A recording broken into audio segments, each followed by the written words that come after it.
आदाब एवरीवन, आप सबको मेरे YouTube चैनल में खुश आमदीद। आप देख रहे हैं मेरा YouTube चैनल UMA नॉलेज। अगर आप मेरे चैनल पर नए हैं तो मेरे चैनल को सब्सक्राइब करें, बेल आइकन के बटन को दबाएं, लाइक करें ताकि मेरी हर आने वाली वीडियो आप तक पहुंच सके। मेरी आज की वीडियो का मौजू है रूह। रूह क्या है, इसके मतलब मैं आपको बताऊँगा। तो शुरू करता हूँ वीडियो की तरफ। इसरार कायनात में रूह सबसे बड़ा राज है, जिसके अदराक से इंसानी अक्ल हमेशा कासर रही। फ़लसफ़ा ने तो कहना ही क्या था, अंबिया अलैहिस्सलाम भी इतना कहकर खामोश हो गए कि रूह अमर इलाही है, और इस तरह अक्लमंदा को दामांदा तर बना गए। आज से कई हज़ार साल पहले कदीम मिस्रियों के दिमाग में ये सवालात उभरे कि इंसान क्या है, कहाँ से आया और कहाँ जा रहा।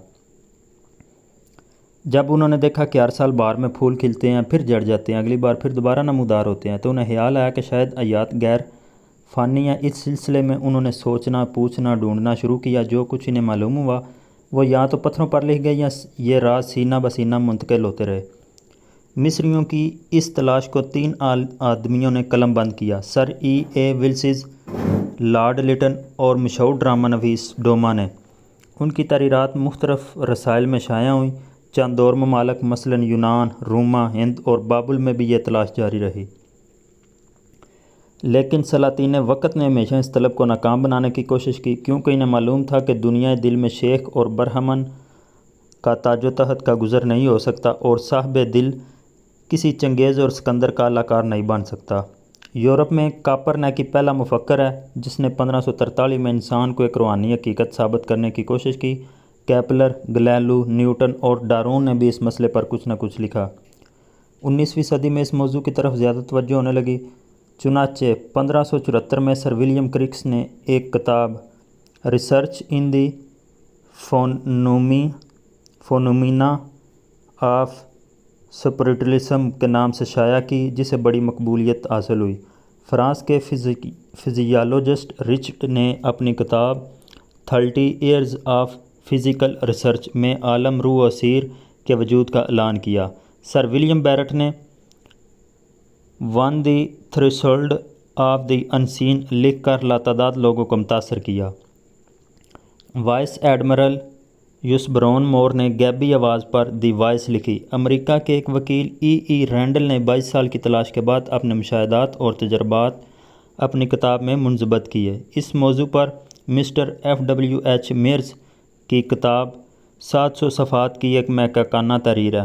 कहते हैं मुसीबत में खुदा याद आता है। पिछली 2 आलमगीर जंगों में जो कुछ यूरोप पे बीती, इससे आप आगाह हैं। मरगो तबाही के इन जल्जलों और अशक खून के इन महेब सलाबों ने लातादाद दिलों को लरजा दिया, और देखते ही देखते रूह, जिसमें लतीफ़, दुआ, कास्मिक वर्ल्ड, आयात, तलमौत, ताल्लुक़ बिल्ला, हकीकी मसरत और देगल मुतल्लका मसाइल पर सैकड़ों नहीं बल्कि हज़ारों किताबों निकल आईं।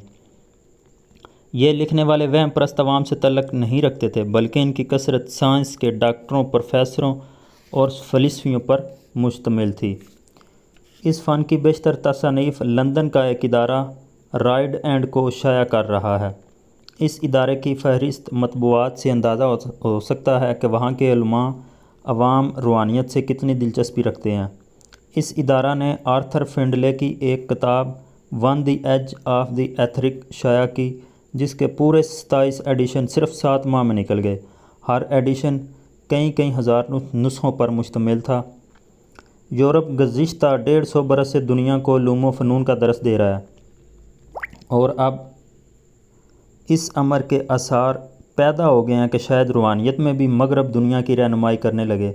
इस वक्त यूरोप में रूहानी तजर्बात के सिलसिले में 20 तजर्बागाहें, लेबार्ट्रीज़ मौजूद है, जिनमें रूह, जिसमें लतीफ़, आस्ट्रल बॉडी, असीर, ख्वाब की हकीकत, एप्टानाज़म, जादू और दीगर इस तरह की रिसर्च के लिए मेरे साथ जुड़े रहें। शुक्रिया।